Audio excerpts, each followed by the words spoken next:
Yo, what's goody, y'all? It's your boy Remo coming at you live on this football Sunday. I know y'all probably chilling watching the game, but I told y'all I got more videos coming for y'all. Yeah, y'all, this is a video about this chick that I banged that looked like Lil Kim. I mean, she looked just like Lil Kim when I first met her. She looked just like the Lil Kim, the Junior Mafia Lil Kim. Not today's Lil Kim with all the, plastic surgery and botched nose job. Nah, she looked like this Lil Kim. Y'all remember this? Back when Lil Kim was natural. She looked like the natural Lil Kim from Junior Mafia. And when I first met her, she had her hair done just like that. Matter of fact, she had her hair done just like the picture in the thumbnail. She had her hair just like that, and she had on a cheerleader dress, one of those red and black plaid cheerleader dresses, because she was a cheerleader in high school. I remember when I first met her. Now, my mother we lived in the duplex. We lived upstairs, and it was a family that lived downstairs from us, and the lady that lived downstairs from us, she was fine too, by the way. It was her niece. And Lil Kim used to come over there every now and then. And I had saw her from a distance, and I remember saying, damn, she thick. But one day, she came up to my mom's apartment to see my little sister. My little sister was about 2 years old. This was back in 1995. I was about 15. And she came up to see my little sister. And I was in the kitchen, and my mother opened up the door, and my mother was like, "Oh, hi!" But the whole time, the chick was looking at me. She probably didn't know I lived there. She probably didn't, know my mother had a son, because she didn't really know us like that. But she probably only thought my mother had a daughter. She didn't know she had two sons. She didn't see my other brother, but she saw me. I'm the oldest, and she was looking at me, and I'm looking at her like, "Damn, I just saw her from a distance." And she was like, "I just came up here to see the baby." And my mother was like, "Oh, come on in." And so they started talking about women shit and, how babies are when, their first trimester, second trimester and all. I left. But I remember saying, "Damn, this chick is fine." So then I had went to my room, and I'm sitting on my bed, and I was watching the box. It was a video show called The Box. And I'm sitting there thinking, like, who did this chick look like? She looked familiar. And as soon as I thought about it, one of Junior Mafia videos came on. I can't remember which video it was. It was like they was in a house party, and Lil Kim started rapping. I was like, that's what she looked like. But back then, I didn't even know Lil Kim's name. I knew who Biggie was. I knew who Junior Mafia was.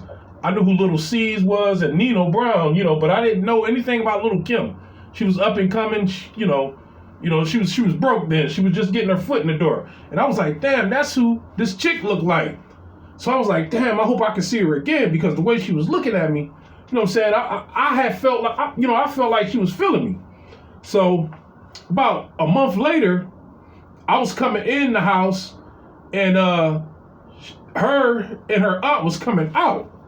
And then she was looking at me again, like giving me that eye. And I was like, I'm 15, I'm nervous and shit. I was like, when you gonna come over and play Sega? Because I had a Sega Genesis. I don't know why I said that, but she was like, oh, you got a Sega? I was like, yeah.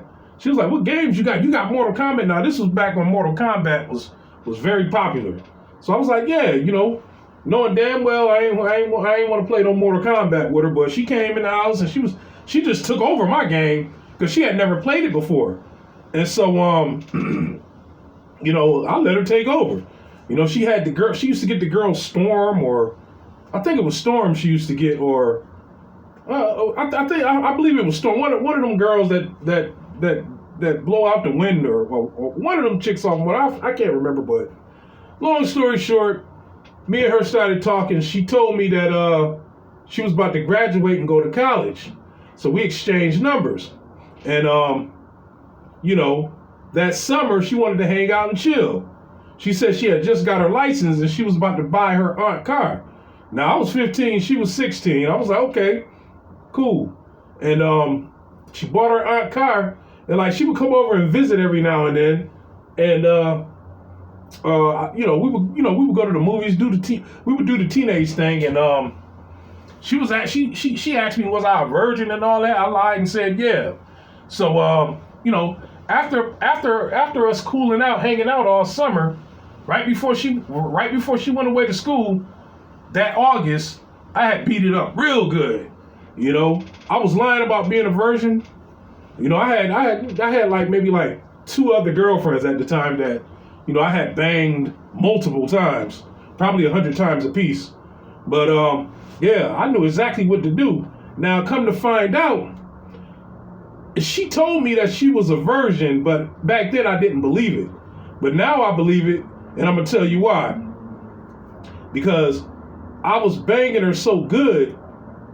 To be honest with you, she was the first chick that I ever made orgasm. I mean, she was, I'm like, whoa, I thought I was doing something wrong. At 15, I'd never do, I'm like, what the fuck? So, she came real hard and she was on the edge of the bed. Don't tell nobody. She was like, Remo, don't tell nobody, please. I was like, tell nobody what? She was like, she was like, nobody ever did me like this. She was like, I never felt that before. And I was like, I ain't gonna tell nobody. But like, she was relieved and embarrassed at the same time.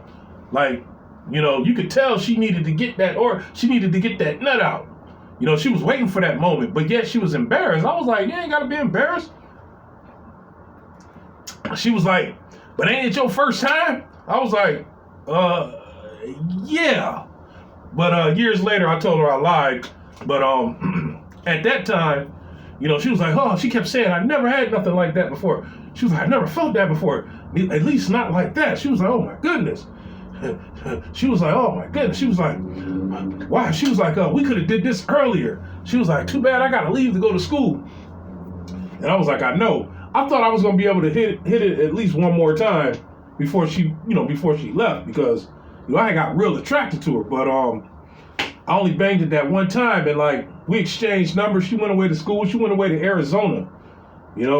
So she was 2,000 miles away, damn near. We would communicate every now and then, but like I said, that was 1995. I had other girlfriends after that, but like for years, all I could think about is banging this chick again. I wanted to experience that feeling again, because I orgasmed too, but I came too, but not like her. I was relieved, and I felt macho that I made a chick, orgasm like that. I wanted to do it again. So I took it out on other girls that I dealt with, you know what I mean? And they would orgasm too, but it wasn't their first time, obviously. But I wanted to bang Lil Kim again. So years went by, and I was thinking about this chick all the time. We had lost contact, and by, I want to say, late 2004, I was 24. I had kind of like, filed her in the back of my mind, you know what I mean? And I had an 8-hour job working at a law firm. I was a mail courier. So one day I had a bank deposit. They used to send me to the banks to deposit checks or whatever, and money orders. So I went to this bank called Charter One Bank. And when I stood in line, I looked up, and I saw one of the most prettiest chicks that I had seen in a long time working at that bank. Usually, it was like white chicks working in there, because I used to go there every now and then. But this time, I'm looking at this chick, and I'm thinking like, damn, she thick. And I was like, she's pretty. I was like, she looked familiar. And I told y'all, I have this thing where I can pinpoint who somebody looked like, especially females. I could tell you who a female looked like or who she reminded me of. So I'm looking at this chick, and I'm like, yo, she kind of looked like Lil Kim a little bit, but a thicker Lil Kim. And so I'm staring at her, and I'm like, damn, she looked like Michelle Thomas from Family Matters. Y'all remember Michelle Thomas? She played Myra Monkhouse. You know, she died of stomach cancer. And she also played Theo's girlfriend on The Cosby Show as Justine. And I'm looking at this chick, I'm like, yeah, she looked like Michelle Thomas. She looked just like that. She was dressed professional. She had gained weight. And so she looked at me, she did a double take. And I'm like, damn, she looked familiar. I'm like, wait a minute, I know this chick. She was looking just like this, y'all. Except she had on like a female suit coat. You know what I mean? She had on like the bank issued suit coat, professional look that bankers be wearing.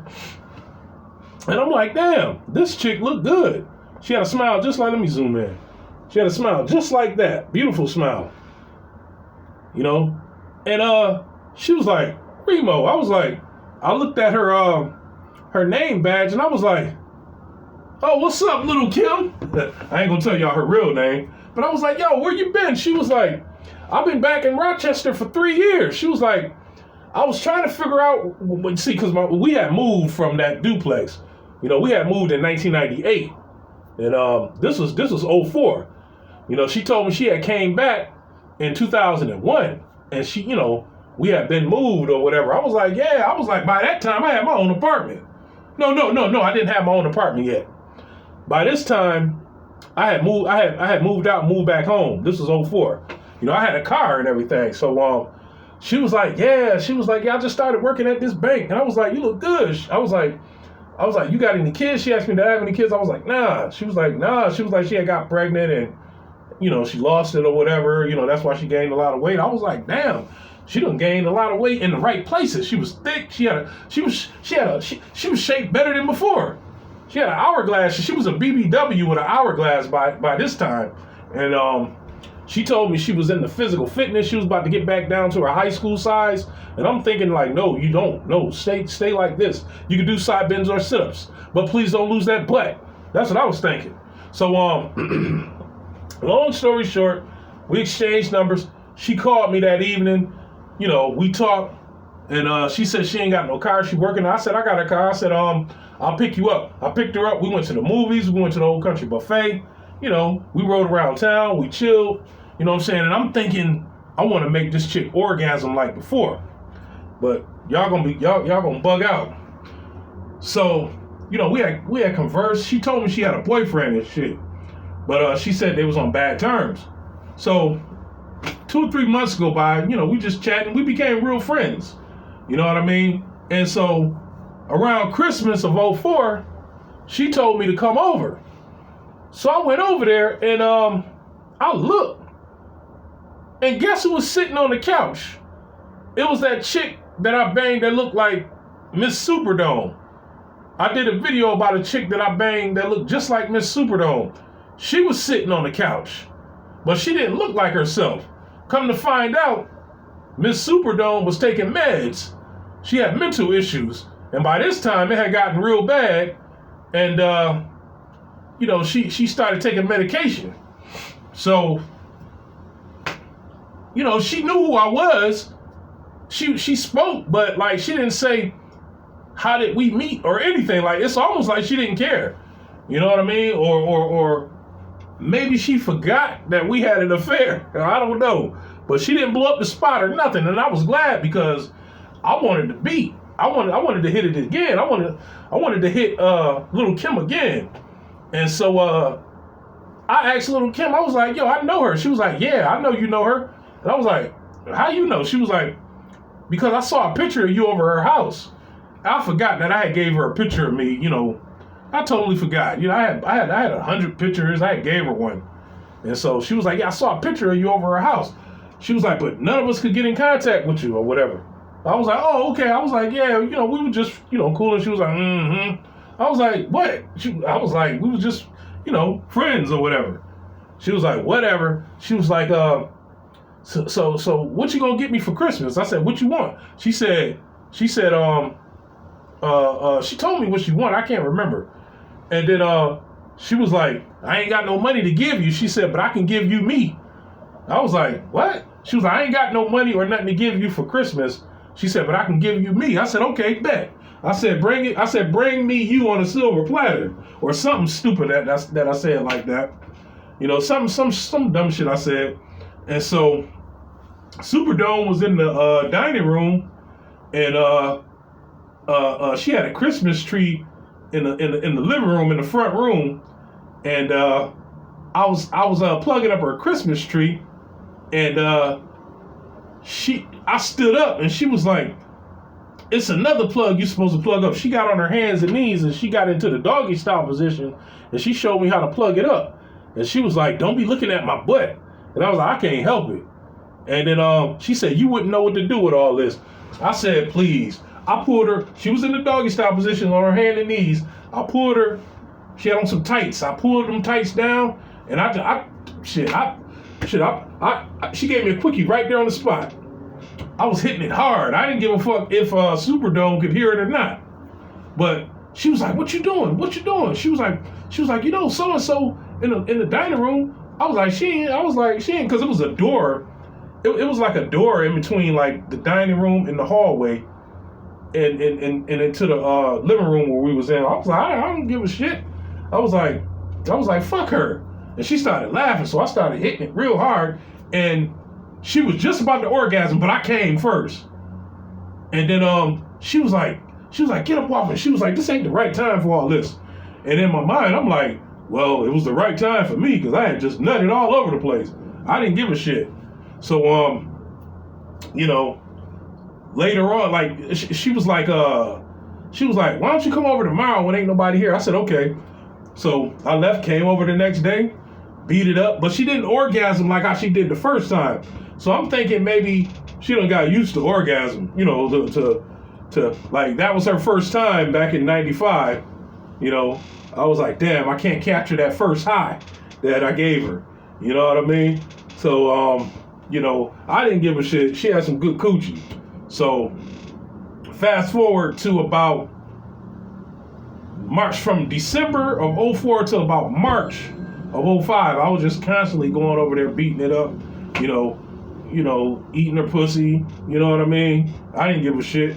I was trying to get her pregnant, but it never happened, and I'm glad it didn't, you know, because she had plans on moving to Arizona because she was getting sick of upstate New York, and I don't blame her. So she had fell on hard times and started selling stuff out of her house, and she was complaining that she didn't have no car. And I told her she could buy my car, because at this time I had moved on Dewey Avenue. Around this time, around the summer of '05, I moved to Dewey Avenue, and I had started selling stuff. And I told her she could, you know, she could give me $300. She could have that car. It was an '04 Chevy Impala. She was like, "For real?" I was like, "Yeah." So I sold it to her, and she was happy as hell. And we lost contact again. No. And shortly after that, I had saw her in the grocery store. I was broke. I was struggling, and she gave me $5, which it wasn't nothing, but it was something to me. You know, she was like, "This is all I got. Here go $5." I was like, "All right, bet." And so she told me she was moving. She told me she moved across town, and it wasn't too far from my mother's house. So I was like, "Oh, okay, all right." So I went over there, beat it up one last time, and never saw her again. Now, the last time I heard from her was on Facebook. She hit me up on Facebook, but, you know, she had gotten married, and it was weird because she used her husband's profile. I didn't know who this dude. I'm like, "Who is this nigga, you know, inboxing me?" I'm like, "Man, I don't know who this motherfucker is." And she was like, "Yo, this Lil Kim." She was like, "I saw that picture of, this was last September." She was like, "I saw that video of the Birmingham bombing you did, because I did an anniversary video of the 4 little girls that got blown up in the church in Birmingham, Alabama. I went there and recorded some footage, and I put it on Facebook, and she saw it, and, you know, she was heartwarmed by it. So you know, she was like, "Yeah, keep posting these positive posts." And I was like, "Yeah." I said, "What's up with you?" She was like, "Well, I've been living in Arizona for the last 18 years or 19 years or whatever." And she was like, "I don't plan on coming back to Rottenchester." And I was like, "I don't blame you." I was like, "Stay in touch." She was like, "I will." And haven't heard from her since last September, y'all. But it is what it is. You know, she had some good coochie. She started off looking like Lil Kim, And then she started off, and then she ended up looking like Michelle Thomas. I don't know what she looked like now because I haven't seen her since 2000, late 2005. Haven't seen no pictures or nothing of her yet. Yep. All right, y'all. I'm about to go do a round. I'm about to get up out of here. Happy Sunday. Enjoy the games, y'all. Peace.